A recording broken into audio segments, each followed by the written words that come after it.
My name is Patrick Birwell. I've struggled with alcohol, speed, crystal meth, any upper, and pain pills, any drug. I've taken everything I've ever done to the extreme. I've struggled with alcohol and drugs since I was about 13 years old. I'm 37 now. I was probably about 11 whenever I first tried drugs. I tried marijuana then. I had snuck around and drank previous before that, but never had gotten drunk. I couldn't count how many times I've been locked up. My life living in the world was rough, dark, sometimes really, really desperate. And it got violent there at the end. This time since I've been out, I've tried harder. I've tried to stay in church more. I've stuck to my job. I've learned from past mistakes. I've tried to control my addictions better. I let go of a lot of the anger and hate that I held on to in the past that I learned. Things that I learned through my drug use and alcoholism, I've had to learn to let them go, even though that's been a way of life for me for over 20 years now, probably. This last time I was incarcerated, I was fortunate enough to be locked up in Murray County Jail, and Murray County chaplain ministry helped me many different ways. First, Pastor Baker come in and helped me find God. It's helped me because he kept not only in touch with me while I was in jail, he helped get me out to go to Sunday service, but I never asked my family or nobody to come see me while I was doing that, because I was doing that for me and God. He helped me get saved. The first time I ever been ducked in the water was inside the rec yard at the county jail. First time I ever accepted Christ as my Lord and Savior, I was wearing orange and white stripes in a cell block back there in the Horseshoe. It's helped me probably more than anything. My faith has helped me, and I found that through the chaplain service. This time while I was locked up in the county jail, I did Inside Out Dads. I'm proud of that. And I did Celebrate Recovery with Mike Guess. I was proud of that too. Through tenacity, willingness, and prayer and thought, I got my GED, and I'm really, really proud of that. I've done so many things while I was there. I was one of the first. I was fortunate enough to be one of the first test subjects of the release for church, so I made sure I wasn't going to screw that up. So I held tight to that. That's the reason I had no family come. I worked on the chain gang. I did other things. I really applied myself to trying to learn to change my mind this time. My personal experience with the jail was, I'm older now, so it's harder on me. Whenever I was 18, 20, it didn't matter where you could put me in a dark, cold cell. You could have fed me. You could have stuck me on 10 mattresses with a big screen TV. It wouldn't have mattered because I was hard-headed. The jail got a little more humane, though, I can say that, because throughout my addiction in my adult life, I've been in countless correctional institutions. The jail has improved. The food quality, the health care, the way that the staff interacts, the COs even interact with you is different. The whole atmosphere. I think guys there now have a more better shot at getting something that we ain't even that I haven't even talked about in this, and that's a mental health treatment. They actually have people that will come there and talk to them once a month and try to help them get medication to help them sleep better, to think better, to act better. There's more incentives to doing better.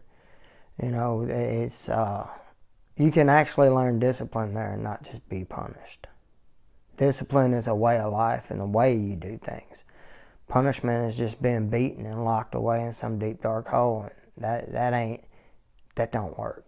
I went to jail 3 days past my 18th birthday, and I've been in and out of jail ever since, and I've added it up looking back through my past records, and I've spent 9 years behind the walls.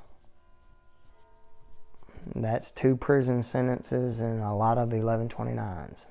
The one thing I can say that changed at this jail, and I am a big Bucky Rowland supporter because of this, because I seen more of a caring human side to somebody behind a badge. You know, used to I didn't think too highly of the men behind the badge, but I was able to let my daughter, that I haven't held and hadn't been able to see in over 2 years, come in and read a book with me one Easter, and he come in there and he read with us, and that was good of him.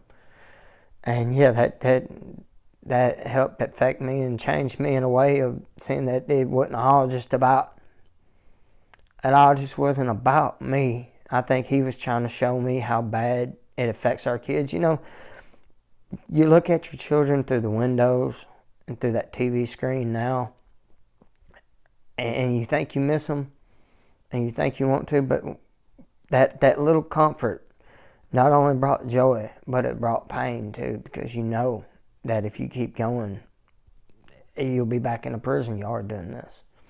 You know, and that was extremely helpful. That was very great of him, and there was a lot of us that got to see our kids.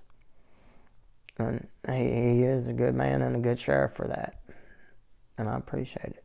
I work at Tennessee Aluminum Processors. I've been there for about 14 months now. I work all I can. I like it. I'll probably be there till they run me off. You know, that's the job I wanted. The whole time I was getting my GED, I was like, I'm going to TAP whenever I get out. Everybody's like, you ain't got to have your GED to go to work at TAP. I was like, I know, but I'll still have my GED. So I went to work at TAP, and I'm still there.